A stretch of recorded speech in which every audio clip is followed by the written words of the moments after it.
नाशिकच्या ITI मध्ये वैदिक संस्कार कनिष्ठ सहाय्यक नवा अभ्यासक्रम सुरू होतोय। नव्या अभ्यासक्रमाला त्र्यंबकेश्वर मंदिर विश्वस्तांचा मात्र विरोध आहे। कुंभमेळ्यात पूजेसाठी पुरोहित उपलब्ध व्हावेत यासाठी अभ्यासक्रम सुरू करण्यात येतोय। विद्यार्थ्यांना वैदिक संस्कार तसेच मंत्रोच्चार आणि धार्मिक विधींचे प्रशिक्षणही दिले जाईल, परंतु अभ्यासक्रमाला नाशिक आणि त्र्यंबकेश्वर मधील स्थानिक पुरोहितांचा विरोध आहे। यावर बाळासाहेब थोरात यांनी ही प्रतिक्रिया दिली आहे, पाहूया। खरं जे पुरोहिताचे आता निरनिराळ्या पद्धतीचे शिक्षणक्रम सुरू करण्याऐवजी पहिले शेतकऱ्याच्या प्रश्नांचं काय केलं याचं उत्तर मिळालं पाहिजे सरकारकडून।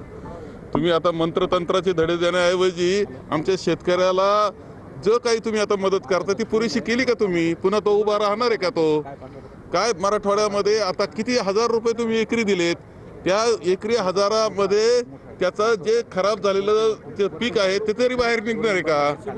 खरं म्हणजे याच्यावर लक्ष देण्याऐवजी वेगवेगळे विषय असे काढायचे आणि लोकांना धर्माकडे जातीकडे